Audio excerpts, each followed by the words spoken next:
things happened during the week that got me thinking about the clarity you and I need to have around our business, and got me thinking also about the animal kingdom. I'm going to try and weave all this together, I hope in an interesting way.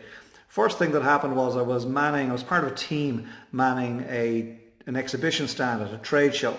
And we had a really good couple of days. But at one stage, one afternoon, a guy arrived onto the stand. Now, he shouldn't have done this. This is sort of taboo. Guy arrived onto the stand. He admitted that he'd snuck into the exhibition and he was looking to sell his wares to a company like ours. I was a little bit allergic, to be honest, but I gave him a moment of my time, and he showed me a short video on his iPhone with a product that our company might have an interest in. So I said, great, thanks for that. Send me the link on Monday. He said he would. Instead of leaving, he then tried to sell me an entirely different service that his company also does. And I stopped him and I said, thanks very much indeed, friend, but don't go any further. If you go any further, I'm going to basically disassociate my interest from that first thing you showed me. So he said, right, fair enough, and he left. But he really made a mistake. He pushed too hard. He was too salesy. And the second thing that happened this morning was I had coffee with a really good friend of mine. And we spoke about life, and we spoke about who we are and what we stand for and all those things. And we spoke about the challenge that happens when we try to do too many things in too many areas, and the confusion that happens as a result in the marketplace. And then this afternoon, as I was planning this week's Coffee with Colm, those two incidents came to mind, and the platypus popped into my head. And the platypus is this otter-like creature with otter body, otter legs, but has a beaver's tail and a duck's bill. And even though the platypus is a mammal, the platypus lays eggs instead of giving birth to live young. Like, there's a strange creature. No idea why nature believed the planet needed a platypus, but it did, and we're grateful for its eccentricity, for want of a term, okay? But the world has one platypus, and that's all it needs. Thank you very much.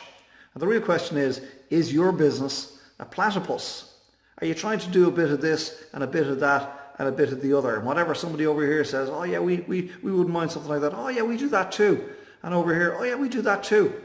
If that's your business, my friend, well then you need to change. Is your business a platypus at this moment in time? Is it a little bit of this, a little bit of that, a little bit of the other, thrown in for good measure?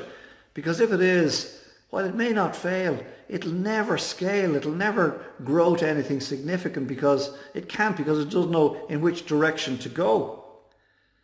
Instead of the platypus, your business needs to mimic the humble hedgehog.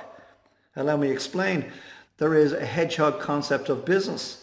And the hedgehog concept of business starts by explaining that the hedgehog, the humble hedgehog, is the best in the world at being a hedgehog. It doesn't try to be anything else. Its core skill is its ability to protect itself by curling up in a ball and using its spines to fight off predators.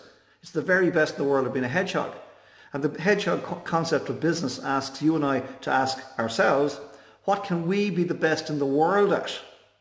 And you can't be the best in the world at everything. So you can't be, duck-billed, beaver-tailed, otter-bodied something. Mammal, egg-laying mammal. Can't be that. It's got to be focused on something. You've got to decide what that something is. And over coffee this morning, my friend and I, we were talking about focusing on that area of your business where the doors are opening more easily.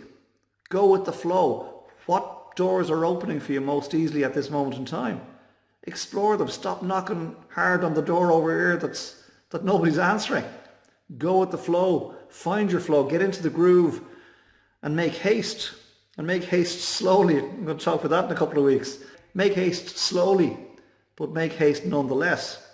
So that's the challenge I want to leave you with this week. Is your business more like a platypus or a hedgehog? Because if it's more like a platypus, how can your clients, even if they're satisfied, how can they describe what you do and who you are to somebody else to refer business to you?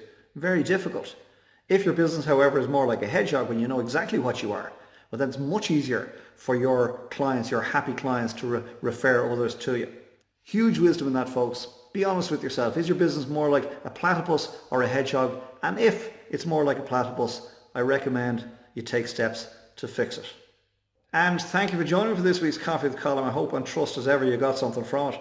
Please consider what's been shared here today and apply it into your thinking for this next week. And then, very importantly, come back next week and we'll share another coffee together and ruminate on some other aspect of life and business. Between now and then, get some great coffee for sure, and get some fresh air, get some R&R. If you spend too much time alone, I recommend you go meet some people. And then conversely, if you spend too much time with people, I recommend you take a little time alone. And then when the time is right, and only when the time is right, get your head back in the game, get organised for the week ahead, get stuck in, make next week count, figure out are you a platypus or a hedgehog, make the changes necessary, and I'll see you here this time next week for another Coffee with Colin. Slot it.